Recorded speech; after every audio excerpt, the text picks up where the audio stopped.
नमो हरिहराय,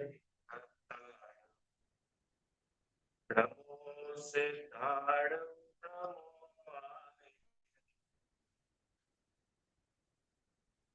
नमो वज्राय, नमो लोहे सवसाहुणम्।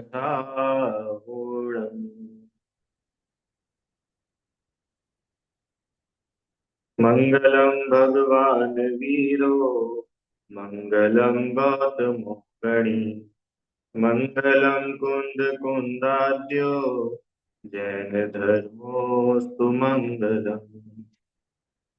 भक्तामर प्रणत मौलिमणि प्रभाणा, मुद्योतकं दलित पापतमोवितानम्,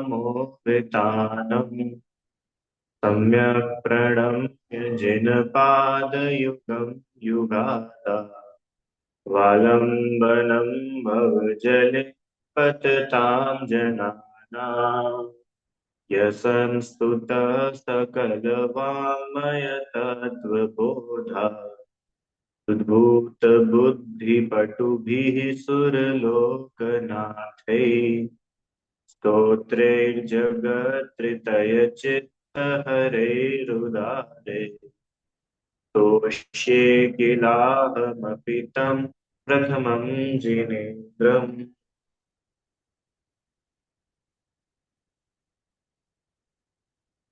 श्रीमद् मानतुंग आचार्य देव द्वारा रचित भक्तामर स्तोत्र का हम सभी लोग अर्थ समझ रहे हैं। और कल हमने 34 नंबर काव्य में भामंडल नाम का जो प्रातिहार्य है, इसकी चर्चा की थी। इसका स्वरूप समझा था कि कैसा वास्तव में भामंडल होता है और क्या क्या इसकी विशेषताएं होती है।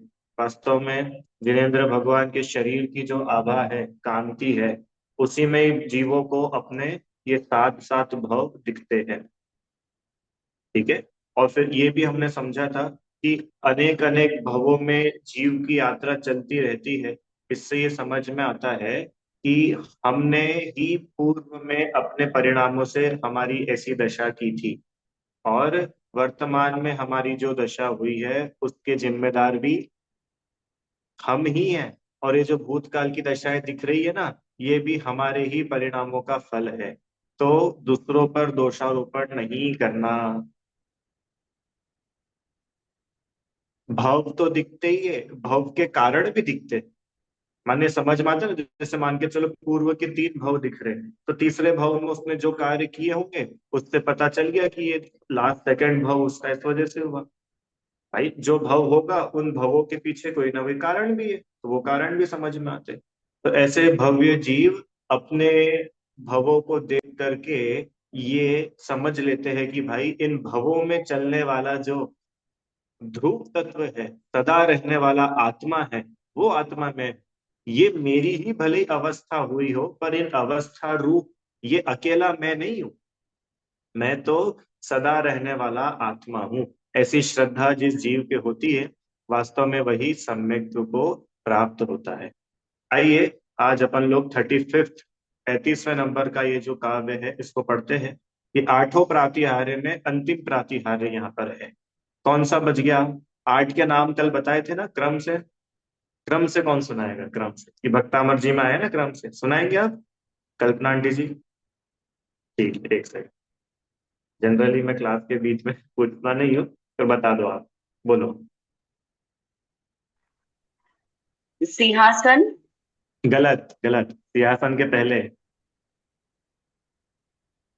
सबसे पहले सबसे नीचे क्या होगा? हम्म। अशोक वृक्ष। पहले आएगा अशोक वृक्ष। हाँ, अशोक वृक्ष नीचे ना। अरे वो वृक्ष है ऊपर तक, पर वो जो वृक्ष शुरू तो नीचे से हुआ ना। हाँ, तो पहले अशोक वृक्ष, फिर हाँ। सिंहासन, हाँ। फिर भामंडल, नहीं। चामर। ठीक है। चामर तीन अ,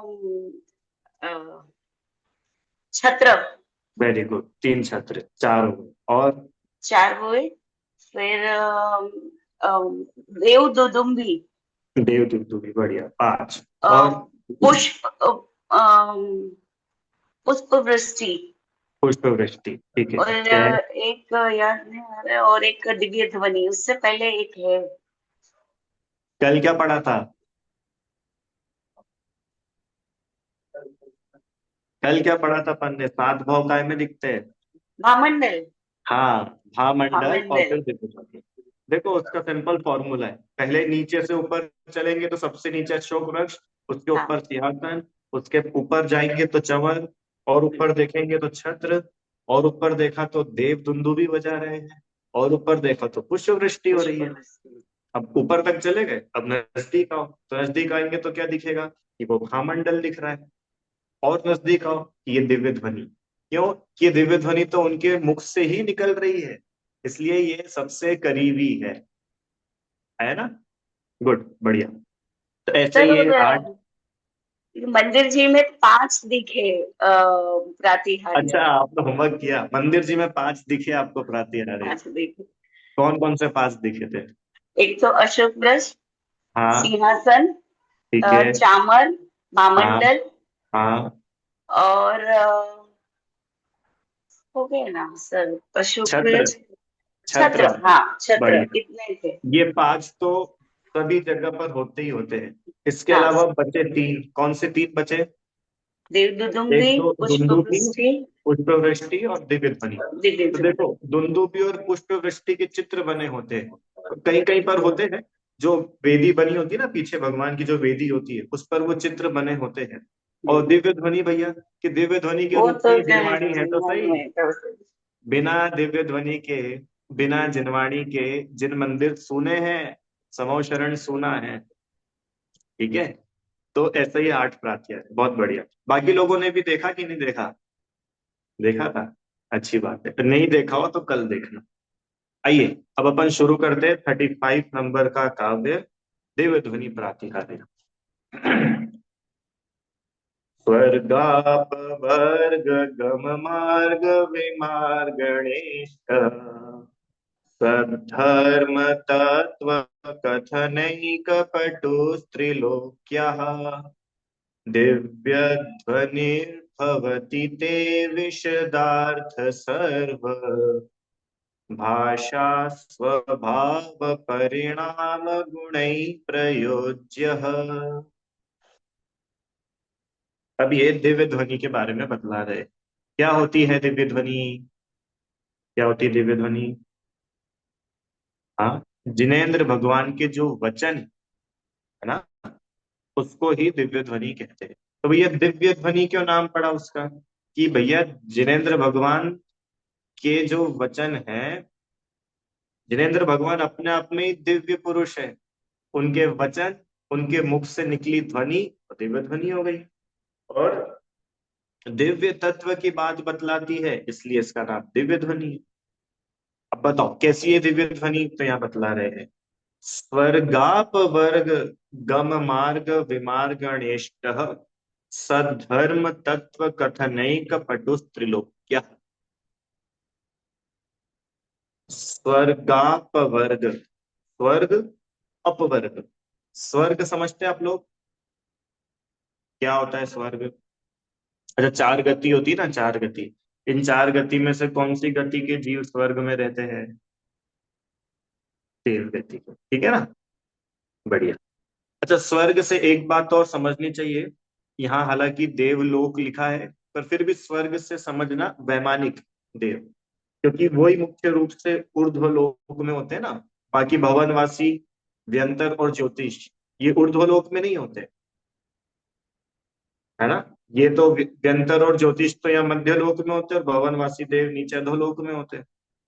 तो स्वर्गाप वर्ग, जब स्वर्ग की बात आए तो मुख्य रूप से यहाँ पर ऊंची जाति के जो देव है, ऊंची जाति के देव मतलब अधिक पुण्यशाली जो देव है, अधिक विशुद्धि वाले जो देव है, माने हर ही प्रकार से जो सुपीरियर है देवों में। जो 4 प्रकार के देव है ना, भवनवासी, व्यंतर, ज्योतिषी और वैमानिक, इन चारों प्रकार के देवों में सबसे सुपीरियर कौन है? वैमानिक देव। हाँ, इनके पांच इंद्रिय के विषय भोग भी प्रचुर मात्रा में होते हैं अन्य देवों की अपेक्षा। इनकी आयु भी अधिक होती है ना, ऐसा समझना। तो स्वर्ग माने ऊपर, स्वर्ग। अपवर्ग, अपवर्ग मतलब स्वर्ग के भी ऊपर मोक्ष। देखिए, चार पुरुषार्थ होते हैं, जल्दी कौन कौन से? धर्म, अर्थ, काम, मोक्ष। ये चार पुरुषार्थ बतलाए। तो इसमें जो धर्म, अर्थ और काम है, इन तीनों को बोलते हैं त्रिवर्ग। क्या बोलते हैं? त्रिवर्ग। और मोक्ष, उसको बोलते हैं अपवर्ग। इन तीनों से भिन्न जो है वो मोक्ष। सरल सी बात है, स्वर्ग और मोक्ष। गम मार्ग, गम मतलब जाना, गम मार्ग माने जाने वाले मार्ग। विमार्गण इष्ट, विमार्गण मतलब खोज। आपने एक शब्द शायद सुना होगा, कर्णानियोग माता मार्गणा। सुना है क्या? नहीं सुना हो तो कोई बात नहीं। एक शब्द गुणस्थान शब्द सुना है? गुणस्थान, गुणस्थान सुना है ना? 14 गुण स्थान होते हैं। ऐसे ही 14 मार्गणा स्थान भी होते हैं, माने जीवों की खोज की जाती है कि भैया जीव किन किन ग्रुप्स में पाए जा सकते हैं। जैसे हमने एक पता बना दिया, गति। तो हमने एक गति नाम का कॉलम बनाया, तो उसमें गतियों के हिसाब से हम जीवों को डिवाइड कर देंगे। तो कितने प्रकार से हो जाएंगे? कि चार हो जाएंगे। मनुष्य, नरक, तिर्यंच, देव। तो अपन ने एक कैटेगरी बना दी कि हमने गति नाम की कैटेगरी बनाई, अब उसमें हम जीव की खोज करेंगे। ठीक है। तो मार्गणा मतलब, ये लिखा है ना विमार्गण, तो मार्गण मतलब होता है खोज करना। समझ में आया ना? जैसे 14 प्रकार से जीवों को खोजा जा सकता है, 14 मार्गणा। तो बोल रहे हैं देवलोक अथवा मोक्ष जाने वाले मार्ग। विमार्गण माने खोज, और इष्ट, इष्ट मतलब होता है हितकर अथवा प्रिय। आगे सत धर्म तत्व कथनैक पटु स्त्रीलोक्य। सत, सत मतलब समीचीन, सम्यक, सच्चा। धर्म, धर्म मतलब वस्तु, स्वभाव। तत्व, उसका भाव, भावपना। कथन माने निरूपण, उसको कहना, उसको बतलाना। एक, कथनैक, एक मतलब, एक मतलब आप एक, वन एंड ओनली। एक मतलब वन एंड ओनली, आप भगवान। पटु, पटु माने निपुण, कैपेबल। और त्रिलोक क्या? तीनों लोकों में। अब इनको समअप करो, क्या बोल रहे हैं कि हे भगवान, तीनों लोक में सच्चे वस्तु स्वभाव, सच्चे तत्व का निरूपण करने में एकमात्र आप ही निपुण हैं। तो कैसे होता है वो निरूपण? वो दिव्य ध्वनि के थ्रू होता है। ठीक है, आया समझ में क्या बोला? और क्या होता है उससे? उस कथन से क्या होता है कि उस कथन से जीव अपने स्वर्ग अथवा मोक्ष के मार्ग की खोज करते हैं। वापस इन दोनों को फिर से मिलाओ, क्या बोल रहे हैं कि तीनों लोक में एक आप ही ऐसे है जो जीवों को सच्चे वस्तु स्वभाव का कथन करते हैं, सच्चे वस्तु स्वरूप का के बारे में बतलाते हैं। और जीव उसे हितकर जान करके, उसे प्रिय जान करके अपने अपने स्वर्ग और मोक्ष का रास्ता खोज लेते हैं।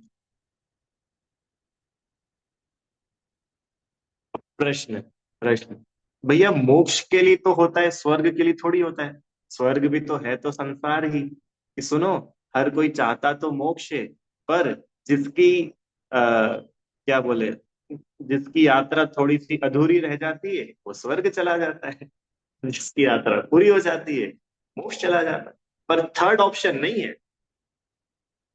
अरे जिनवाणी सुनने वाला, उसकी दो ही गतियां होंगी, या तो वो मोक्ष चला जाए अथवा स्वर्ग जाएगा, फिर स्वर्ग से आकर के फिर मोक्ष जाएगा। और क्या होगा? अच्छा बताओ, थर्ड ऑप्शन थोड़ी है। मनुष्य तो उसमें गर्भित ही है, अपन मनुष्य को एस्केप नहीं कर रहे। पर ये बतला रहे कि भाई जिनवाणी सुनने वाला, दिव्य ध्वनि सुनने वाला, जिन वचनों को हृदय में धारण करने वाला, वो कोई नरक तिर्यक जैसी दुर्गतियों में नहीं जाता, वो तो स्वर्ग या मोक्ष। ठीक है, ये दिव्य ध्वनि का महात्मा बतलाया। आगे, दिव्य ध्वनिर्भवति ते विशदार्थ सर्व। दिव्य ध्वनि, दिव्य ध्वनि माने अलौकिक ध्वनि, भवती होती है, ते आपकी, कैसी होती है वो, विशदार्थ सर्व। विशद मतलब होता है स्पष्ट, विशद मतलब स्पष्ट, जो सारे संशय को हर ले, जो सारे डाउट्स को क्लियर कर दे, ऐसे स्पष्ट सभी अभिप्राय को क्लियर कर देने वाली आपकी अलौकिक ध्वनि, वह दिव्य ध्वनि होती है। माने, अभी दिव्य ध्वनि के बारे में अभी एक लास्ट लाइन और पढ़ते, फिर डिटेलिंग समझेंगे कि कैसी वो दिव्य ध्वनि होती है कि कोई भी जीव चला जाए, उसके मन में कोई सा भी प्रश्न हो, उसका, उस जीव को एक्यूरेट सॉल्यूशन मिलता है, बिल्कुल एक्यूरेट। क्यों, ऐसा कैसे होता है कि भाई वो जिसके पास में गया है, वो तीन लोग तीन काल को जानने वाले सर्वज्ञ भगवान है, वहां भी जवाब नहीं मिलेगा तो कहाँ मिलेगा। तो बोल रहे हैं कि ऐसी अलौकिक ध्वनि होती है भगवान आपकी, मानो दिव्य ध्वनि ऐसी अलौकिक है कि जो एकदम स्पष्ट है, और सारे के सारे अभिप्राय, सारे अर्थ को क्लियर कर देने वाली होती है। और आगे, भाषा स्वभाव परिणाम गुण ही प्रयोज्य। भाषा स्वभाव से परिणमित, भाषा माने जो भाषा में होती है ना, वो किस भाषा में होती है कि भैया जो जो जीव है उन्हें अपनी अपनी भाषा में समझ में आती है। देवों को देवों की भाषा में, कुत्ते को कुत्ते की भाषा में, बिल्ली को बिल्ली की भाषा में, है कि नहीं। कोई तमिल बोलने वाला चला जाए तो उसको तमिल भाषा में, कोई मलयालम वाला चाहे तो उसको मलयालम में, कोई गुजराती बोलने वाला हो तो गुजराती, कोई हिंदी, कोई इंग्लिश, कोई चाइनीज, कोई स्पेनिश, अनेकों अनेकों भाषा। इन भाषाओं की जीवों में को अपने अपनी भाषा में क्या होती है, वो परिणमित हो जाती है। स्वभाव से ही वो अपनी अपनी भाषा में परिणमित होती है, और उत्कृष्ट गुणों से युक्त वह दिव्य ध्वनि होती है। ठीक है, शब्दों में तो कोई कठिन नहीं है, इसमें एक कॉमन इसका पूरा अर्थ पढ़ के फिर दिव्य ध्वनि के बारे में अपन समझेंगे। देखो क्या लिख रहे हैं। हाँ, मागधी भाषा, वही मागधी क्या है, वो मगध जाति के जो देव है, वो उस दिव्य ध्वनि को भाषा रूप परिणमित करते हैं, इसलिए उसको मागधी भाषा कहते हैं। मगध जाति के देवों द्वारा कराई जाती है वो। देखो, हे प्रभु, आपकी अलौकिक दिव्य ध्वनि तीनों लोकों के जीवों को स्वर्ग मोक्ष जाने के मार्ग का अन्वेषण, अन्वेषण मतलब खोज करने के लिए इष्ट है, हितकर है। प्रश्न समझ में नहीं आया भैया, तीनों लोक के जीव कैसे आएंगे, क्यों तीनों लोक के जीव आ जाएंगे दिव्य ध्वनि सुनने। अच्छा चलो अपन चलते, ऊर्ध्वलोक के जीव आते हैं कि नहीं दिव्य ध्वनि सुनने, यस और नो, जल्दी बोलो। आते हैं ना, ठीक है, स्वर्ग से देव आ जाते हैं। मध्यलोक के जीव दिव्य ध्वनि सुनते हैं कि नहीं, सुनते हैं भैया, वो तो मध्यलोक में ही हो रही है। अधोलोक के जीव भी दिव्य ध्वनि सुनते हैं क्या, कौन से जीव, नारकी आते हैं क्या कि नहीं, भवनवासी देव, वो भी अधोलोक में ही रहते हैं ना, वे लोग आते, भवनवासी देव और भवनवासी देवी, इनके अलग अलग वो बने होते हैं, वहां पे कोठे बने हुए होते हैं, जैसे 12 कोठे होते हैं ना, 12 सभाएं होती है। तो चार प्रकार के देव, चार प्रकार की देवियां, इनके 8 होते हैं, चार देवों के चार देवियों के। अभी समझेंगे अपन, थोड़ा पढ़ लेंगे उसको भी। क्या बात चली कि तीनों लोकों के जीवों को हित कर, तीनों लोकों के जीवों को हितकर है दिव्य ध्वनि, अकेले आपके और हमारे लिए नहीं। और पता है और गजब की बात, तीनों लोकों के जीवों के लिए तो हितकर है ही, चारों गतियों के जीवों के लिए हितकर है।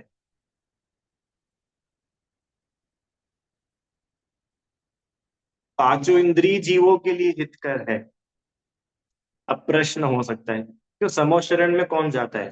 पंचेंद्रिय जाते हैं, संघी पंचेंद्रिय जाते हैं, कि एक इंद्रिय भी जाता है, दो इंद्रिय भी जाता है, तीन इंद्रिय भी जाते हैं?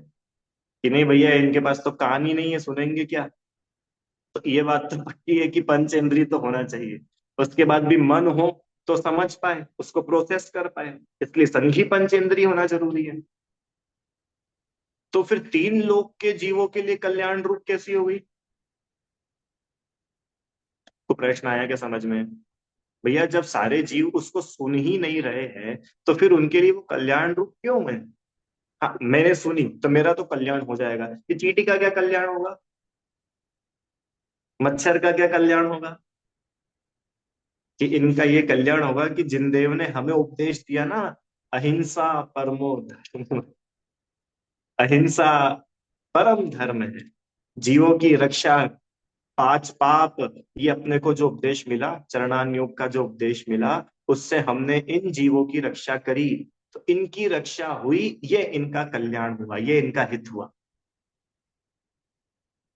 आया समझ में? चौथी ढाल छह ढाला में पढ़ा था, अनर्थ दंड त्याग व्रत। उस अनर्थ दंड त्याग में एक था कि भूमि नहीं खोदना, याद आ रहा है? भूमि नहीं खोदना। तो ये भूमि नहीं खोदने का जो उपदेश दिया, उससे जो नहीं खोद रहा है उसको तो चलो फायदा हो गया, वो पाप नहीं कमाएगा, पर नहीं खोदने से वो जीवों की भी तो रक्षा हुई, तो उन जीवों का भी तो इनडायरेक्टली फायदा हो गया। आई क्या बात समझ में? तो ऐसे सभी तीन लोक के सभी जीवों के लिए वो हितकर है, सभी का भला करने वाली ऐसी भगवान की अलौकिक दिव्य ध्वनि होती है। चलो आगे। और समीचीन धर्म तत्व के प्रतिपादन करने में आप एक पटु माने निपुण हैं, जगत में और कोई नहीं है, हो ही नहीं सकता। क्यों नहीं हो सकता? कि पहली बात, जगत में आप जैसा सर्व को जानने वाला कोई है नहीं, आप सर्वज्ञ है, बाकी अल्पज्ञ है। तो अल्पज्ञ से क्या अपेक्षा की जाए कि वो सब कुछ सही सही बताएंगे ही बताएंगे? दूसरी बात, आप वीतरागी है, जगत के अन्य देवी देवता रागी है, तो उनकी बातों में मिलावट संभावित है। किस किस को ये बात समझ में आई? तीन तीन क्वालिटीज है ना भगवान की, वीतरागी, सर्वज्ञ और हितोपदेशी। तो ये हितोपदेशी तो उनकी दिव्य ध्वनि से रिलेटेड है, कि वो उपदेश देते हैं, हित का उपदेश देते हैं। रुचि आंटी, अब प्रश्न ये है कि उनका उपदेश हित का क्यों होता है? तो उसके लिए दो रीजन है, कि एक तो वो वीतरागी है और दूसरे वो सर्वज्ञ है। सर्वज्ञ है, सब कुछ जानते हैं, तो इसलिए कई लूप होल की बात ही नहीं। और वीतरागी है, उनको कोई से लेना देना नहीं है, इसलिए बिना पार्शलिटी के सबको बराबर धर्म का उपदेश मिलता है। जो रागी द्वेषी होगा वो सच्ची बात नहीं कह पाएगा, जो अल्पज्ञ होगा वो सच्ची बात नहीं कह पाए, वो हित की बात कैसे कहेगा? इसके लिए समीचीन, समीचीन माने सच्चे धर्म का स्वरूप बतलाने में तीनों लोक में एकमात्र आप ही निपुण हैं। आगे, दिव्य ध्वनि विशद अर्थों युक्त, सर्व भाषाओं में स्वभाव से परिणमित गुण युक्त होती है। माने उस दिव्य ध्वनि का ऐसा गुण है कि सर्व भाषा में ही वो अब परिणमित हो जाती है। ठीक है? तो क्या वहां ट्रांसलेटर होते होंगे क्या, जैसे अभी होते लोकसभा में? आप लोगों ने लोकसभा देखी है किसी ने? असली में देखी है, असली में, दिल्ली में जाके? नहीं देखी, अच्छा है नहीं गए। टीवी बहुत है, तो टीवी पे अगर आप लोगों ने देखी होगी, तो उसमें होता है ना भाई, अब तो अलग अलग जगह से सारे एमएलए जाते, एमएलए नहीं क्या बोलते उसको, हाँ एमएलए तो बोलते हैं नहीं, लोकसभा मेंबर को क्या बोलते हैं, एमपी, मेंबर ऑफ पार्लियामेंट, है ना, ये लोग सब जाते हैं। तो कोई हिंदी बोलने वाला है, कोई कन्नड़, कोई तेलुगु, कोई मराठी, जरूरी नहीं कि हर किसी को हिंदी इंग्लिश आती हो। तब क्या होता है कि उनके कान में वो एक हेडफोन लगा होता है, उसमें ट्रांसलेटर होता है ना। तो इधर कोई किसी भी भाषा में बोले, उनको अपनी अपनी भाषा में सुनाई आ जाता है, और ये किसी भी भाषा में बोले, दूसरों को अपनी अपनी भाषा में सुनाई आ जाता है ना। तो ऐसे सम्मोच्चारण में भी कोई ट्रांसलेटर होता होगा, क्या लगता है? नहीं होता। वो तो भाषा ही स्वभाव रूप से परिणमित होती, ये अतिशय है। जो तीर्थंकर के 14 देवकृत अतिशय होते हैं ना, अरे 46 मूल गुण, उन 46 मूल गुणों में चार तो होते चतुष्टय, अनंत दर्शन, अनंत ज्ञान, अनंत सुख, अनंत वीर। इसके अलावा 8 प्रातिहार्य होते हैं, और फिर बाकी अतिशय होते हैं। 10 केवल ज्ञान के अतिशय, 14 देवकृत अतिशय, और 10 जन्म के अतिशय। तो इन अतिशयों में एक ये होता है कि उनकी जो वाणी निकलती है, वो सर्व जीवों को अपनी अपनी भाषा में समझ में आ जाती है। आया समझ में? चलो, अब थोड़ा सा अपन दिव्य ध्वनि के बारे में समझते हैं, फिर एक थोड़ा फिर आखिरी में चलेंगे अपन। अब ये जो दिव्य ध्वनि है, इसकी ये विशेषता और है कि ये 18 महाभाषा और 700 लघु भाषाओं में होती। 18 महाभाषा, महाभाषा मतलब बड़ी बड़ी भाषा है, जैसे होती ना, अब उदाहरण के लिए समझो, जैसे हिंदी एक भाषा।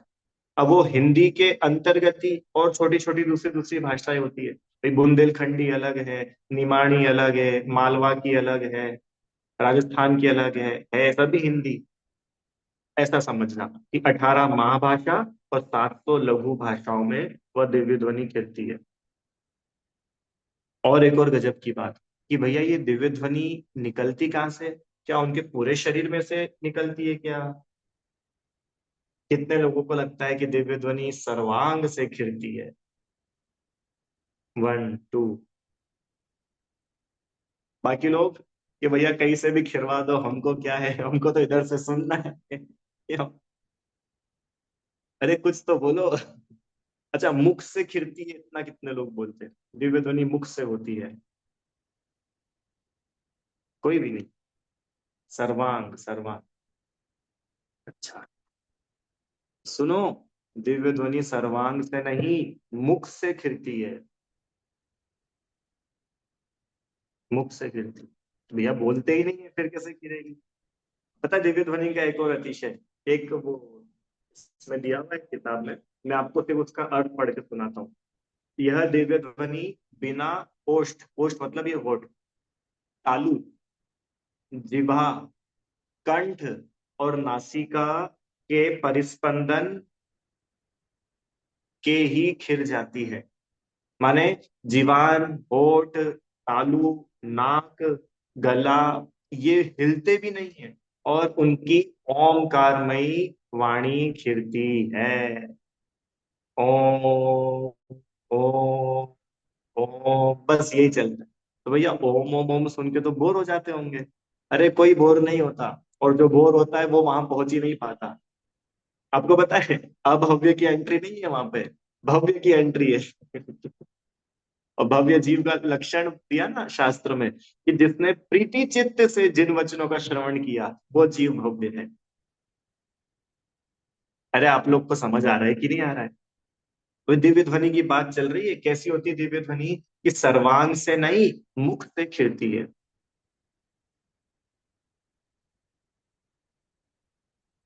इसी भक्तामर स्तोत्र में जब हमने पुष्प वृष्टि के बारे में पढ़ा था, तो उस पुष्प वृष्टि वाला जो काव्य था ना, उस काव्य की अंतिम लाइन, पुष्प वृष्टि आई थिंक 33 नंबर का था। देखो आपको इधर से पढ़ के सुना देता हूँ, है ना। गंधोद बिंदु शुभ मंद मरुत प्रपाता, और दिव्या दिव पतति ते वचसाम तत्तेरुवा। माने क्या, क्या आया था वो, कि वो सुंदर पुष्पांजलि की ऊर्ध्वमुखी वृष्टि मानो आपके दिव्य वचनों की तरह आकाश से झरती हुई प्रतीत होती है। ठीक है, तो ये प्रमाण है कि दिव्य ध्वनि मुख से खिलती है, सर्वांग से नहीं। और भी है, भवि भागन वच जोगे वशाय। भव्य जीवों के भाग्य और भगवान के वचन योग के निमित्त से। तो वचन योग जो है वो तो मुख के माध्यम से ही होता है। और भी अनेक अनेक प्रमाण हैं इसके जो ये सिद्ध करते हैं कि दिव्य ध्वनि सर्वांग से नहीं खिलती है, मुख से खिलती। खैर, कुछ भी हो, अपने लिए ये प्रयोजन भूत उतना नहीं है भाई, मुख से खिरे या सर्वांग से खिरे, बात तो ये है कि खिलती है, सत्य है और अपने हित की है। ठीक है, पर वो एक बात सिद्धांत की आई थी तो उसको आपके लिए मैंने क्लियर करा। और एक बात कि ये जो दिव्य ध्वनि है इसकी आवाज कहाँ तक जाती है, कहाँ तक के जीवों को सुनाई देता है? हाँ, 1 योजन, 1 योजन दूर तक सुनाई आता है। 1 योजन मतलब अप्रोक्स 12 किलोमीटर, 12 किलोमीटर तक। हाँ, 1 योजन मतलब 12 किलोमीटर तक वह दिव्य ध्वनि सुनाई आती है। क्या गजब है। बहुत अच्छी कंपनी का माइक यूज करते होंगे क्यों? कि माइक वाइक नहीं, अरे ये अतिशय है। क्या कि बस इधर से तो ओम का रूप वाणी खिलती है और प्रत्येक जीव को अपनी अपनी भाषा में अपने समाधान मिलते जाते हैं। वर्तमान युग की स्टाइल अलग है। वर्तमान युग की स्टाइल क्या है? राजा श्रेणिक ने खड़े होकर के प्रश्न पूछा, हे प्रभु, 24 तीर्थंकरों का संक्षेप में वर्णन बतलाइए। तो फिर प्रभु ने बतलाया, है ना? तो वो भगवान ऐसे बताते नहीं एक एक के आंसर्स, वहां तो ओमकार रूप से उनकी वाणी खिलती है और जीवों को जो जो उनके प्रश्न हैं वो सब अपनी अपनी भाषाओं में समझ आते जाते हैं। भैया कितने जीव होते हैं समूह शरण में? कितने जीव? लाखों लाखों, अनेकों जीव आते हैं। जगह कम नहीं पड़ती है, बिल्कुल कम नहीं पड़ती है। पता है कितनी बढ़िया सीटिंग अरेंजमेंट होता है वहां पे, एक जीव दूसरे जीव को टच भी नहीं करता है।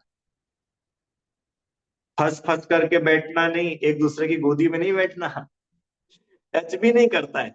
इतना फ्रीली हर कोई वहां बैठ करके जिन वचनों का अत्यंत भक्ति भाव से श्रवण करते हैं। आया? चलो। नहीं, सभी का 1 योजन। ये तो इनका प्रश्न है कि महावीर स्वामी की अपेक्षा 1 योजन है कि सभी का 1 योजन होता है, कि नहीं, जो दिव्य ध्वनि जहां तक जा रही है वो 1 योजन। और आप जो बोल रहे हैं महावीर स्वामी, आप लोग को पता है 24 तीर्थंकर के समूह शरण की साइज अलग अलग थी। जैसे आदिनाथ भगवान जो पहले नंबर के तीर्थंकर थे, उनका समूह शरण कितना बड़ा था? कि 12 योजन बड़ा। सेकंड, अजितनाथ भगवान कितना बड़ा समूह शरण? कितना बड़ा? आधा योजन कम, 11.5। संभवनाथ भगवान 11 योजन। अभिनंदन नाथ भगवान 10.5 योजन। ऐसे आधा आधा आधा योजन कम। तो महावीर भगवान तक आते आते कितना हो जाएगा? 24 का आधा, है ना? मतलब सॉरी, आधा आधा योजन कम हुआ ना, तो 12 योजन। तो उसका कितना आधा आधा होते होते कितना बचा? 1 योजन। तो आदिनाथ भगवान भी जहां विराजमान है वहां से 1 योजन दूर तक क्या होता है? वो दिव्य ध्वनि जाती है। और आदिनाथ भगवान भी जहां विराजमान है वहां से भी 1 योजन दूर, ऐसा समझो। चलो, अब ये दिव्य ध्वनि कब कब होती है भैया? कब होती है? तो कितने कितने टाइम के लिए होती है? तो 6 घड़ी की होती है। 6 घड़ी समझते हैं? 1 घड़ी मतलब 24 मिनट। 1 घड़ी मतलब 24। ठीक है, 6 घड़ी कितनी हो जाएगी? 2 घंटा 24 मिनट। देखो सरल है, बहुत इजी है। 1 घड़ी में 24 मिनट हुए, 2 घड़ी में 48 मिनट, 3 घड़ी में और 24 ऐड करो, 72। 4 घड़ी में और 24 ऐड करो, कितना हो गया? 90, 96। 96 हो गया ना? 96 और 24 और 24, ऐसे 24 24 6 बार ऐड करो, कितने मिनट आ जाएंगे? कि 120 और 24, 164 मिनट्स आ जाएंगे। 148, सॉरी 148 मिनट्स आ जाएंगे। तो 148 हो गए ना, तो 148 का कैसे करोगे, 120 मिनट के 2 घंटे और बचे 24 मिनट। क्या बोला मैंने, 144, सॉरी 144 मिनट्स, तो 120 प्लस 24, 144 मिनट। तो कुल मिला के 2 घंटे और 24 मिनट कंटिन्यूअसली उनकी दिव्य ध्वनि खिलती है। तो भैया बस 24 घंटे में से सिर्फ 2.5 घंटे ही? कि नहीं, ये तो एक बार हुई, ऐसे दिन में 4 बार उनकी दिव्य ध्वनि खिलती है। दोनों प्रमाण मिलते, 3 बार का प्रमाण भी मिलता है, 4 बार का भी मिलता है। अगर 3 बार के हिसाब से भी अपन देखें तो 7 घंटे और 12 मिनट उनकी डेली प्रवचन होते हैं।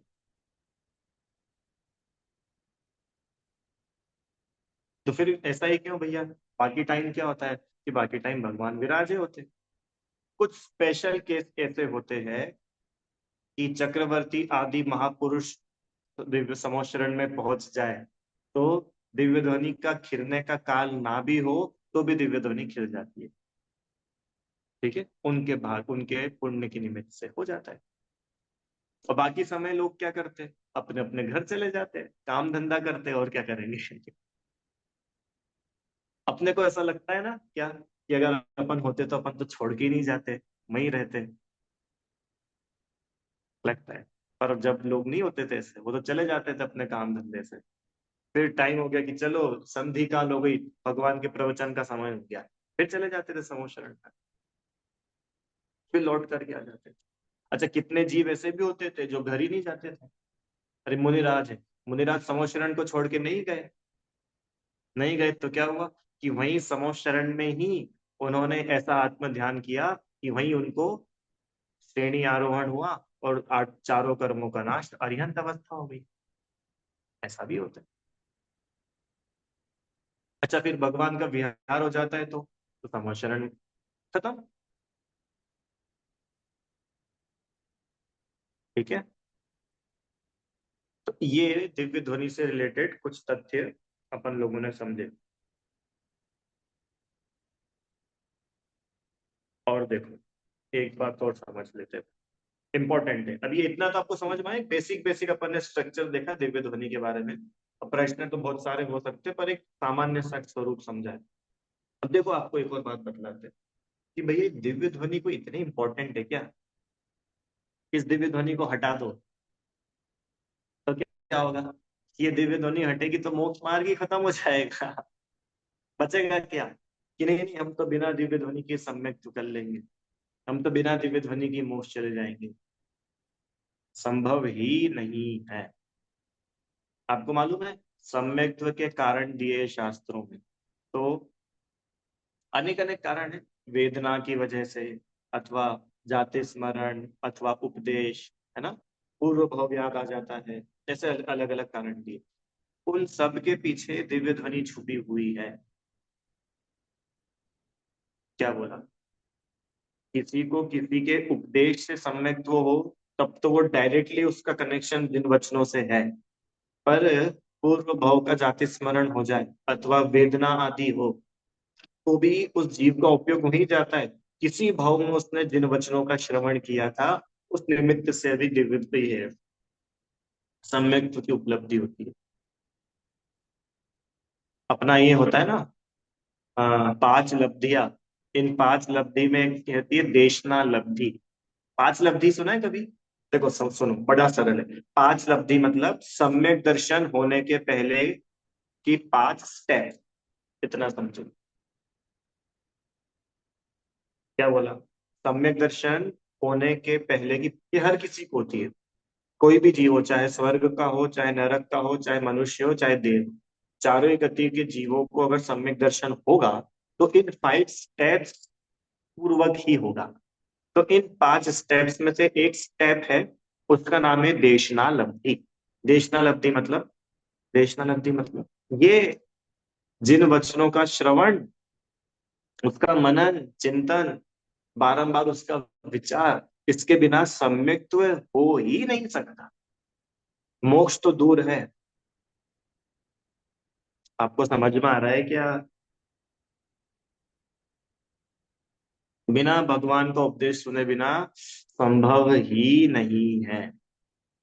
इसलिए बार बार बार बार बार बार प्रेरणा की जाती है, स्वाध्याय करो, जिन वचनों का श्रवण करो, ताते जिनवर कथित तत्व अभ्यास करीजे, संशय विभ्रम मोह त्याग आपो लख लीजे। जगह जगह प्रेरणा करिए। क्यों करिए? कि भाई इसके सिवाय और कोई उपाय है ही नहीं। तुम सोचो कि नहीं हम तो शास्त्रों को खोलेंगे भी नहीं, शास्त्र सुनाने वालों को सुनेंगे भी नहीं, देखेंगे भी नहीं, तो सुनो, फिर तुम भगवान भी नहीं बन। क्योंकि भाई सुख का मार्ग ही यहाँ इस जिनवाणी में है, और तुम इस जिनवाणी को ही नहीं देखोगे, पढ़ोगे, सुनोगे तो सुखी कैसे हो जाओगे? आप लोग को समझ आ रहा है?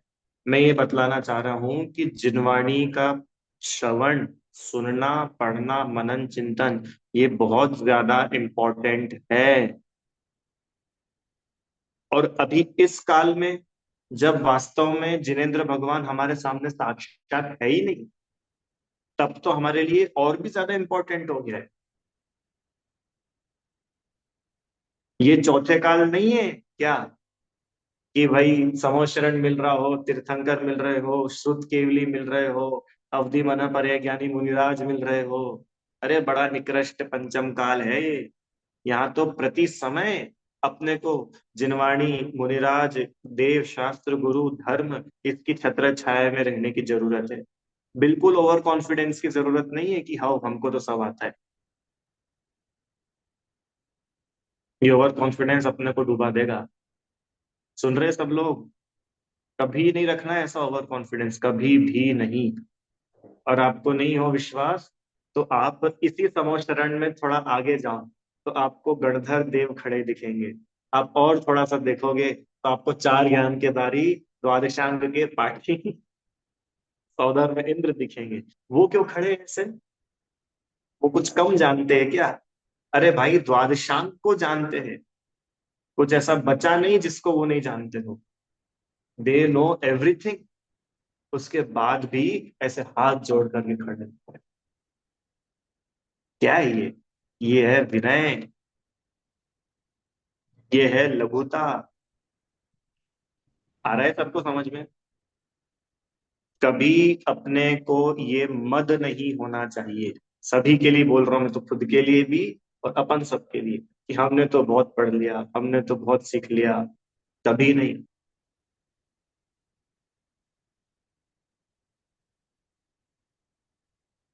ये पता है कब होता है हमने तो सब पढ़ लिया, सब सीख लिया? कब होता है ये? सर्वज्ञता हो जाने पर। फिर जब कर लेना, तुमको जब घमंड करना है ना तब करना। एक बार सर्वज्ञ हो जाओ फिर करना। तो बोलेंगे भैया सर्वज्ञ हो जाएंगे तब तो कषाय नहीं बचेगी। तो यही तो हम चाहते हैं कि कषाय मिट जाए। आया समझ में? तो ये दिव्य ध्वनि प्रातिहार है, ये अकेला सिर्फ पढ़ने पढ़ाने का नहीं है, ये बहुत इंपॉर्टेंट है। और वास्तव में देखा जाए ना, तो इन आठों ही प्रातिहार्यों में से अपना सीधा सीधा लाभ इस दिव्य ध्वनि से हो रहा है। एकदम डायरेक्ट लाभ। और भावमंडल में भी चलो ठीक है, अपने को अपने भाव दिख रहे थे, तो कोई बहुत विचारशील होगा तो उसको समझ में आ जाएगा कि भैया मेरे ऐसे भाव हुए और ये सारी बात। और दिव्य ध्वनि तो साक्षात वीरेंद्र देव की वाणी है, तो इसका तो अपने से सीधा सीधा कनेक्शन है। इसलिए अपन लोगों को जरूरी है खूब भगवान के वचनों में रमे। आचार्य देव ने शब्द यूज करा, अमृतचंद आचार्य देव ने, जिन वचसी रमनते, जिनेन्द्र भगवान के वचनों में रम जाओ। ये शब्द है उन्होंने मूल, जिन वचसी रमनते। रम, रमना मतलब समझते हैं आप लोग? रम जाना। हाँ, कि बिल्कुल उसमें डूब जाओ।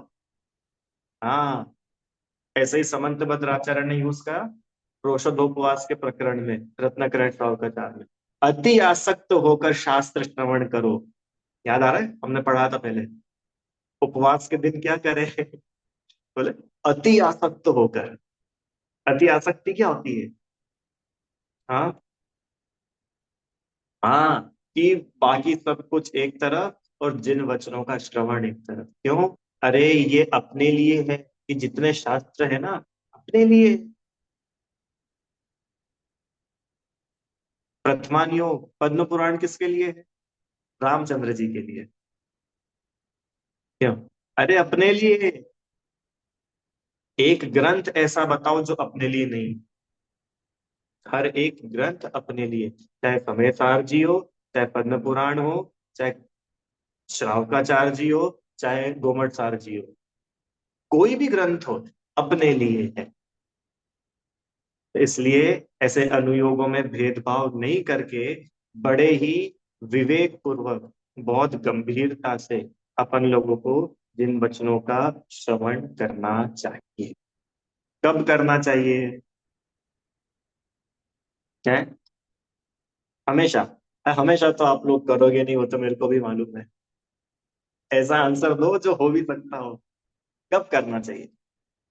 हाँ ठीक है, दिमाग में चिंतन कर सकते, करो तो श्रेष्ठ है। पर फिर भी एक व्यवस्थित ईमानदारी से शास्त्र खोल करके बैठ करके पढ़ना, ये हमारे डेली रूटीन का एक काम होना चाहिए। प्रवचन सुनना नहीं बोल रहा हूँ, क्लास अटेंड करना नहीं बोल रहा हूँ, इसके अलावा हम खुद से शास्त्र को खोले और उसको पढ़े। ये हमारे डेली रूटीन की एक एक्टिविटी होना ही चाहिए। अब मेरे को पता है आप लोग बोलोगे कि भैया बड़े कठिन होते हैं शास्त्र, ऐसे शब्द हमारे तो इतने ऊपर से जाते समझ ही नहीं आता। कोई बात नहीं, आप फिर भी पढ़ो। जितनी सही, पता है समझाने से समझ में नहीं आता है। अपनी अंतरंग की विशुद्धि हो तो बिना समझाए भी समझ में आ जाता है। अपने अंतरंग की विशुद्धि होनी चाहिए, नहीं तो बताओ वो ग्वाला कैसे कुंद कुंद बन गए? हाँ। अमृतचंद्र आचार्य ने एक उदाहरण लिखा ना, मेढे की भांति टकटकी लगा करके देखता है। एक उदाहरण दिया उन्होंने। क्या? उसमें समय सार में दिया है व्यवहार और निश्चय के उस प्रकरण में, शुरू शुरू में ही। तो वहां पर उन्होंने ऐसा एग्जांपल दिया कि जैसे मानो हम्म, कोई ऐसा ही अनपढ़ टाइप का व्यक्ति है जंगल में, है, और मुनिराज ने उसको कुछ कहा। तो उसको समझ में तो आएगा नहीं भैया, मुनिराज के तो कितने ऊंचे वचन, क्या समझ में आएगा? और ये तो बिल्कुल अनपढ़। तो वो बिल्कुल ऐसे जिज्ञासा भर के बस देखता रहता है, पता नहीं इन्होंने कुछ तो बोला है। अरे जो बोला अच्छा ही बोला होगा, अच्छा ही बोला होगा। हम्म? ऐसे ऐसा अपने अंदर ऐसी जिज्ञासा होनी चाहिए कि अब कुछ और निकलने वाला है, अब कुछ अगला सेंटेंस आने वाला है, अरे अब कुछ अच्छा आने वाला है, अब कुछ अच्छा आने वाला है, अब मेरे काम की बात आने वाली है। इतना डेडिकेशन होगा ना, तब ये जिनवाणी अंतरंग प्रवेश करेगी। वापस, ये शास्त्र है, ये कोई सिलेबस की किताबें नहीं है कि इनको पढ़ पढ़ के परीक्षा दे दो और पास हो जाओ। ये सीधा अपना हित करने की बातें लिखी है इनमें। आया समझ में? इसलिए खूब विनय भाव से, खूब भक्ति से भर करके, खूब सिंसेरिटी के साथ, खूब अम, ईमानदारी के साथ अपने को जिनवाणी का पठन श्रवण करना चाहिए। एक अंतिम प्रकरण इसी से रिलेटेड आपको सुना के बाद पूरी करता हूं मैं। ठीक है। ये एक प्रश्न ले लेते हैं। इनका प्रश्न है कि शास्त्र पढ़ने का सही टाइम क्या है? हमको तो जब भी टाइम मिलता है हम पढ़ लेते हैं, भले ही रात में जब सब सोते हैं। ठीक है, आप जब भी पढ़ सकते हैं। अरे मुझे एक बात बताओ, अपने हित की बात कब नहीं पढ़े? हाँ, इतना अवश्य ध्यान रखे कि सारी शुद्धि हो। माने ऐसा ही नहीं हो कि हम चाहे जैसे कपड़े, बिस्तर के कपड़े हो, बाथरूम के कपड़े हो, टॉयलेट के कपड़े हो, बिस्तर पे बैठे बैठे ही पढ़ने लग गए। घर में किसी टेबल पे शास्त्र रखे हैं और उसी टेबल पे पैर रख कर बैठ गए, बच्चे खेल रहे वहीं बच्चों ने सुसु कर दी। ये ऐसा नहीं करना भाई। विनय। देखो बेस्ट तो ये है कि जिन मंदिर में देवेंद्र भगवान के सामने बैठ करके उनकी वाणी पढ़ो। हाँ, पर अब मंदिर में बैठ करके पढ़ना नहीं हो पा रहा है, कोई बात नहीं, घर में पढ़े। पर घर में भी उतने ही डिसिप्लिन के साथ पढ़ना चाहिए। देखो, अपन अपना जितना डिसिप्लिन होगा ना, उतने अच्छे से अपने भाव लगते, सब निमित्त नैमित्तिक संबंध है। देखो, आपको एक बात अब ऐसे शेयर करने की तो नहीं है, फिर भी चलो बता देता हूँ क्या जा रहा है। मैं क्लास लेता हूँ ना, मैं घर से क्लास ले रहा हूँ, ये मंदिर तो जा नहीं रहा हूँ, घर से। तुम एक दिन मैं क्लास के लिए रेडी, मतलब ये कर रहा था, कपड़े तैयार। तो किसी ने मेरे को बोला कि ऑनलाइन ही तो चल रही है क्लास, इतना कुर्ता ही तो दिख रहा है, नीचे शॉर्ट्स पहन लो क्या जा रहा है, नीचे लोअर पहन लो क्या जा रहा है। तो जब मेरे को एक बात क्लिक हुई कि अरे भाई, किसी को क्या दिख रहा है उससे क्या फर्क पड़ रहा है। ये ये जो यूनिफॉर्म है, यूनिफॉर्म मेरे को कॉन्फिडेंस दे रही है ना। ये यूनिफॉर्म मेरे को ये बतला रही है, ये कुर्ते पजामे मेरे को ये बतला रहे हैं कि मैं शास्त्र स्वाध्याय कराने बैठा हूँ, पढ़ने बैठा हूँ, मुझे छल नहीं करना है। कौन देख रहा है, क्या कौन देख रहा है? भगवान देख रहे, कर्म देख रहे, अपन खुद देख रहे हैं। और किसी की जरूरत है क्या? खूब विनय, बहुत ज्यादा विनय होनी चाहिए। ठीक है, अब इसी विनय का एक उदाहरण देकर के बात को ले लेता हूँ। पंडित टोडरमल जी का नाम सुना है आप सभी लोगों ने? आज से 300 साल पहले वे हुए, बहुत प्रकांड विद्वान थे, वेरी मच प्रकांड, उस समय के सबसे ज्यादा बड़े विद्वानों के भी विद्वान, इतनी उनकी विद्वत्ता थी, ही वॉज अमेजिंग। तो उनके प्रवचन होते थे। कहाँ पर होते थे प्रवचन? जयपुर में। वे जयपुर में रहते थे, वहां उनके प्रवचन होते थे। अब 300 साल पहले की बात है, कोई साउंड सिस्टम, माइक, स्पीकर्स, ये तो कुछ होते नहीं थे। और पता है उनके डेली प्रवचन में कितने लोग आते थे? गैस करेगा कोई? डेली, डेली कुछ विधान हो, 10 लक्षण हो, उसकी बात नहीं चल रही, 12 महीने डेली 1000 से 1200 लोग डेली प्रवचन में उनके बैठते थे।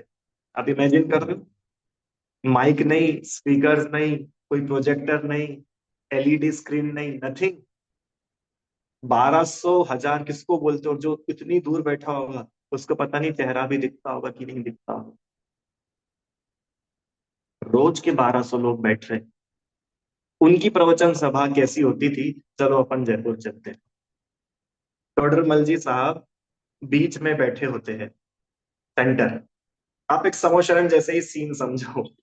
सेंटर में पंडित जी विराजे हैं, और उनकी थोड़ी दूर पर चारों डायरेक्शंस में एक एक विद्वान होते थे, उन्हीं के शिष्य समझो, एक एक विद्वान। और ऐसे लोगों की ऐसी रो बनी होती थी, सर्कुलर। रो तो क्या बोले, ऐसा सर्कुलर उनको घेर करके लोग बैठे हैं, और उनके चारों कॉर्नर्स में एक एक विद्वान। ठीक है, और थोड़ी थोड़ी दूर पे और चारों कॉर्नर पे एक एक विद्वान, उनको घेर करके और लोग बैठे हुए हैं। अब इमेजिन कर पा रहे हो? और थोड़ी दूर पर और ऐसे चार दिशाओं में चार विद्वान, उनको घेर करके और लोग बैठे हुए हैं। ऐसे 10 10 20 20 50 50 लोगों का बड़ा बड़ा सर्कल, और फिर 1000 1200 लोग की पूरी जनता ऐसे बैठ करके, श्रोता ऐसे बैठ करके उनके प्रवचन सुनने आई है।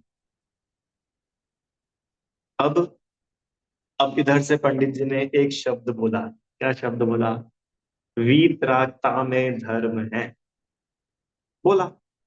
अब जो इधर जो फर्स्ट रो में जो लोग बैठे थे ना, चार विद्वान, उन्होंने इसको रिपीट करा, वीतरागता में धर्म है, और अपना हाथ खड़ा कर दिया। इनके पीछे जो थे, उन लोगों ने सुना कि अच्छा इन्होंने ये बोला, चलो वीतरागता में धर्म है। फिर उन लोगों ने अपना हाथ खड़ा करा। फिर और अगली पीछे की रो, उन्होंने बोला वीतरागता में धर्म है। फिर उसने हाथ खड़ा करा। ऐसे वो बात पीछे तक जाती थी। कहाँ पीछे तक? जब तक वो आखिरी व्यक्ति का हाथ नहीं खड़ा हो जाए कि हाँ साहब, हमने सुन लिया आपने जो बोला था। जब आखिरी व्यक्ति का हाथ खड़ा होगा ना, फिर इधर से टोडरमल जी का दूसरा सेंटेंस निकलता है। तो आप इमेजिन कर सकते हो उन लोगों का डेडिकेशन क्या होता था। अब आप सोचो, उन्होंने तो बोल दिया, वो जो फर्स्ट रो में बैठा है, वो बात कितनी बार उसके लिए रिपीट हो रही है? उसने तो पहली बार में सुन लिया था ना। ये डेडिकेशन, ये एक आप लोगों को मैंने सैंपल बताया है डेडिकेशन का। और पता है, अब आप सोचो, उस समय 1 लाख से 1.25 लाख जैन लोग जयपुर में रहते थे, उस समय की बात है। और ऐसे यातायात तो थे नहीं ऑब्वियसली, मेट्रो तो छोड़ो, ट्रेन भी नहीं थी, गाड़ी भी नहीं थी, कार भी नहीं थी। तो 1000-1200 लोगों को अगर प्रवचन में आना है और हर किसी को यही लालच कि हम आगे जाकर के बैठ जाए, तो सोचो अगर 9 बजे प्रवचन शुरू होते होंगे तो व्यक्ति कब आकर के बैठ जाता होगा? 8 बजे तो आ जाएगा ना कम से कम। और 8 बजे उसको आकर के बैठना है तो घर से कितनी बजे निकलना होगा? काय के लिए? कि हमको आगे जगह मिल जाए, हमको सुनना है। आप समझ पा रहे हो कुछ? थोड़ा सा अंदाजा लग रहा है? घर से वो 7 बजे, 6 बजे, 7 बजे निकलता है, 8 बजे पहुंचता है, तो 9 बजे प्रवचन शुरू होंगे, 9:30-10 तक प्रवचन होंगे। और फिर अभी आगे बैठा है ना, तो बाहर सबसे आखिरी में निकलेगा और फिर अपने घर कब पहुंचेगा? तो 4 से 5 घंटे का समय वो व्यक्ति सिर्फ काय के लिए दे रहा है अपना? जिन वचनों को सुनने के लिए। और 10 लक्षण में नहीं, अष्टानिका में नहीं, थ्रू आउट द ईयर। ये डेडिकेशन होता है। और अपना अपन अपना देख लो, अपन लोग कब। अरे अच्छा, अभी 8:15 का टाइम है, अभी तो लोग ही आना शुरू हुए होंगे। अभी तो जिनवाणी स्तुति चल रही होगी। हाँ हाँ, अभी तो मंगलाचरण हो रहा होगा। फिर ये बताता है कि अपनी ये श्रुत के प्रति भक्ति नहीं। अकेला श्रुत पंचमी पे शास्त्रों को सजा करके पूजा कर लेने का नाम भक्ति नहीं है। ये दिव्य ध्वनि की बात चल रही है। अरे चाहे पंडित जी कहे, चाहे आचार्य मानकुंड स्वामी कहे, चाहे आचार्य कुंद कुंद देव कहे, चाहे साक्षात तीर्थंकर परमात्मा, सभी जिन वचन हैं, बिल्कुल भेद नहीं करना। क्यों? क्योंकि उन्होंने भी उन्हीं के वचनों को कहा है, अपना कुछ नहीं डाला है। ये अपन लोगों की ड्यूटी होनी चाहिए, शास्त्रों के प्रति ऐसा समर्पण, ऐसा भक्ति भाव हो, तो ये दिव्य ध्वनि प्रातिहार्य अपना समझने का काम है, तो वो 3 लोग के जीवों के लिए कल्याण रूप होगा। आया समझ में? और पता है उनकी प्रवचन सभा में क्या विषय चलता था? गोमट सार जी। गोमट सार पे प्रवचन चल रहे, बोलो कितने सालों तक तो गोमट सार चला। अब आप सोचो कर्णालयोग जैसा कठिन विषय, और लोग इतने पेशेंस के साथ में बैठ करके सुनते थे। ठीक है भैया, सब लोगों को समझ में आए? ये इसलिए बहुत काम का है ये दिव्य ध्वनि श्रवण, ये कोई हंसी खेल नहीं है, साक्षात तीर्थंकर परमात्मा की वाणी है। इस दुषम भीषण काल में जिन देव का जब हो विरह, तब मात सम उपकार करते, शास्त्र ही आधार है। भैया अब जिनेन्द्र भगवान तो है नहीं, और उनकी बताई गई एक एक बात अपने पास में है। और ये अपन लोगों का भाग्य है कि बीच के इतने समय में, चाहे मुगल हो, चाहे अनेक अनेक राजा हो, इन्होंने खूब शास्त्रों को जलाया, खूब हमारी संस्कृति मिटाई, फिर भी आज हमारे पास में इतना सारा अवेलेबल है कि हम इजीली अपना आत्महित कर सकते हैं। इसलिए सारी बहानेबाजी अपन लोग एक तरफ रखे और ईमानदारी से आत्महित के मार्ग में बढ़े, इसी भावना से अभी पूरा कर। भी कोई प्रश्न हो तो आप पूछ लीजिए। जी बोलिए। भैया मैं अभी पद्म पुराण जी पढ़ रही थी, तो हम्म। उसमें मैंने यही पढ़ा था कि जैसे राजा शैणिक ने क्वेश्चन पूछा धर्म हम्म। सभा में, तो आंसर गौतम गढ़धर दे रहे हैं। तो हम्म। अगर सर्व मतलब भगवान की भाषा सबको समझ में आती है, तो फिर गढ़धर कैसे आंसर दे रहा है? वो तो फिर राजा लोग को भी समझ में आना चाहिए। वो स्टाइल है, प्रथमान योग का अच्छा। स्टाइल है वो, क्वेश्चन आंसर फॉर्म में, कि इन्होंने प्रश्न पूछा, उधर से उन्होंने उत्तर दिया। बाकी वास्तव में प्रत्येक जीव को अपने अपने समाधान मिलते जाते हैं। और भैया ये जो राजा लोग बैठते हैं, ये सम्यक दृष्टि ही होते हैं सभी, कि बाद में भी सम्यक दर्शन होता है, मतलब भव्य होते हैं, बस भव्य होते हैं बस, हाँ सम्यक दर्शन बढ़िया। किससे संबंध है? देखो, जो समोशरण में अलग अलग भूमिया होती है, अभी आपको कल्पना आंटी ने भेजी थी फाइल, मैं आपको भेज दूंगा ग्रुप में। उसमें समोशरण के बारे में अच्छे से बतलाया है कि वो बहुत सारे उसमें भूमिया होती है अलग अलग। तो जो फाइनल जहां पर वो 12 सभाएं होती है, वहां पर भव्य जीव ही जाते हैं। अभव्य जीव उसके अंदर पहुंच नहीं गए। पहुंच पाते हैं, पहली बात। हम्म। अब दूसरी बात, भव्य है तो ये तो इतना ही बता रहा है कि फ्यूचर में ये जीव नियम से मोक्ष जाएगा। हो सकता है समोशरण में बैठा हो और वो मिथ्या दृष्टि का मिथ्या दृष्टि बना रहे, पूरा जीवन समोशरण में बैठा बैठा सुने तो भी मिथ्या दृष्टि बना रहे। ऐसा भी हो सकता है। क्यों? क्योंकि भाई उधर तो सिर्फ भगवान ने कहा ही है, पर मानना तो तुझे खुद को है ना। अब हम्म। तू खुद ही नहीं मानेगा तो भगवान क्या कर लेंगे उस। जैसे आचार्य देव ने लिखा, जैसे आचार्य देव ने लिखा क्या, कि भाई समोह शरण में भी कोई आत्मा को हाथ में निकाल करके खड़ा करके नहीं दिखा देते हैं, वहां भी ऐसे ही बतलाते हैं। ठीक है। तो अब आपका जो प्रश्न है कि सब लोग सम्यक दृष्टि हो जाते हैं क्या, कि नहीं, जिनकी काल लब्धि होती है, जिनकी योग्यता होती है, जो लोग वास्तव में उस बात के ऊपर विचार करते हैं, वो सम्यक पा लेते हैं। और सम्यक तो ही क्या, कितने ही तो व्रत भी ग्रहण कर लेते, कितने मुनि दीक्षा भी ले लेते। और जिनके नहीं होता है तो वो लौट करके आ जाते। जैसे कमट का जीव, कमट का जीव। हाँ, कमठ वो मारीची का जीव, हाँ, वादिनाथ हमारी थी भगवान के समोह शरण में था, हम्म। और बिल्कुल उल्टा ही विपरीत ही उसका सारा का काम हुआ। तो ठीक। ऐसा जरूरी नहीं है, पर इतना जरूरी कि अगर वो जीव समोह शरण में गया है तो भव्य ही है। ठीक है। अरे देखो, एक होता है समोह शरण में चले जाना, अब कुछ ऐसे खुराफाती लोग भी होते हैं क्या, कि जो समोह शरण में तो गए, पर वो भगवान उसको महिमावंत नहीं लग रहे। उसको मालूम, "ओ, अरे देख देख देख धर्मेंद्र, अरे देख हम्म। चक्रवर्ती, अरे देख वहां का राजा आया"।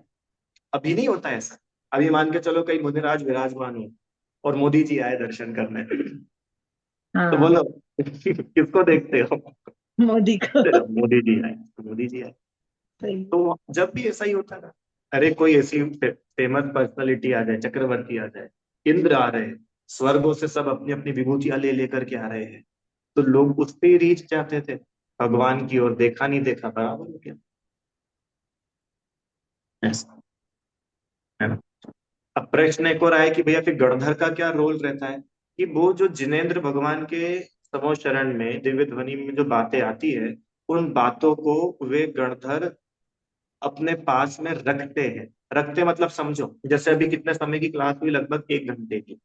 तो अपन जितना 1 घंटे में मैंने बोला, तो हम सब लोगों में से सबकी ग्रेस्पिंग अलग अलग है। हो सकता है किसी को 5 मिनट की बात याद रही हो, किसी को 10 मिनट की रही हो, किसी को आधी घंटे की, और कोई ऐसा हो कि जिसको पूरे 1 घंटे की याद रह जाए। तो गणधर वो होते हैं, the most intelligent in the सभा। तो वो जिनदेव की वाणी, उसमें जो कुछ भी आता है उसको वे ग्रहण करते हैं और फिर उसको आगे बताते हैं, आगे परंपरा में उसको बढ़ाते हैं। क्योंकि तीर्थंकर तो हमेशा नहीं होंगे ना, दिव्य ध्वनि तो हमेशा नहीं होगी ना, पर जिनदेव द्वारा बतलाया गया मार्ग वो सुरक्षित है।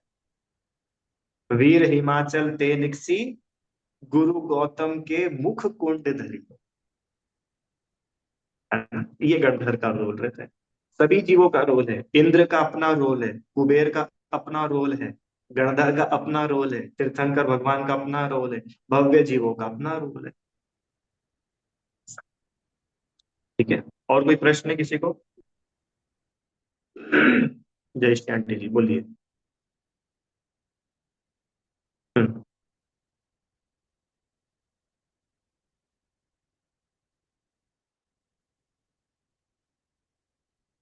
अनम्यूट करिए। हम्म। फिर-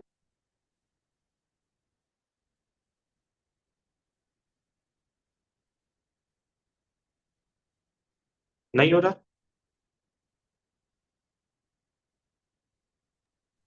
हाँ बोलिए बोलिए। सर हम लोग है ना लास्ट ईयर गए थे जयपुर। तो वो जहाँ टोडर महाराज जो प्रवचन देते थे ना, वो हम देखने को गए थे।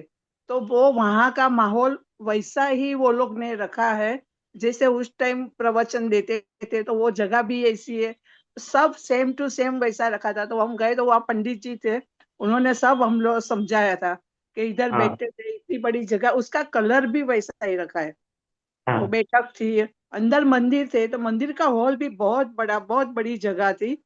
और सेम टू अभी ऐसा ही रखा है वो लोग ने संभाल के। और सब हम्म, जाते तो दिखाते, जयपुर जाओ तो अच्छे से वो लोग दिखाते हैं वहाँ। हाँ। अच्छा। नहीं, अच्छा है।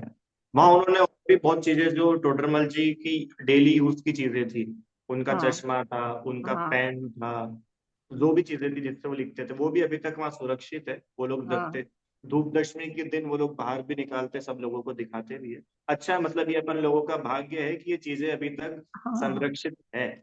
हाँ बराबर। और वहाँ जो हाँ पेंटिंग में जो दिया था ना, गोल्डन सोने का जो है, वो भी अभी का, वो अभी भी ऐसा ही है, अंदर जो सोना लगाया है ना मंदिर में, वो भी ऐसा ही है। बहुत हाँ। बड़ा, अच्छा है सर। ठीक है, अच्छा है। हे जिनवाणी भारती तो ही जपू दिन रैन, जो तेरी शरणा कहे सो पावे सुख चैन। जा वाणी के ज्ञान से सूझे लो कालो, तो वाणी मस्तक नमो सदा दे तुम।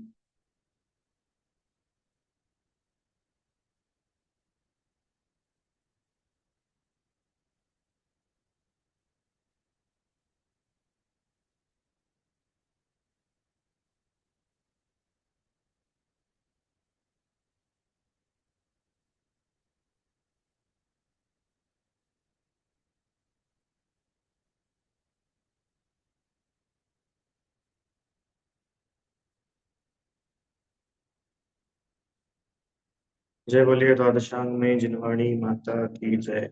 महान जय धर्म की जय। जय जय।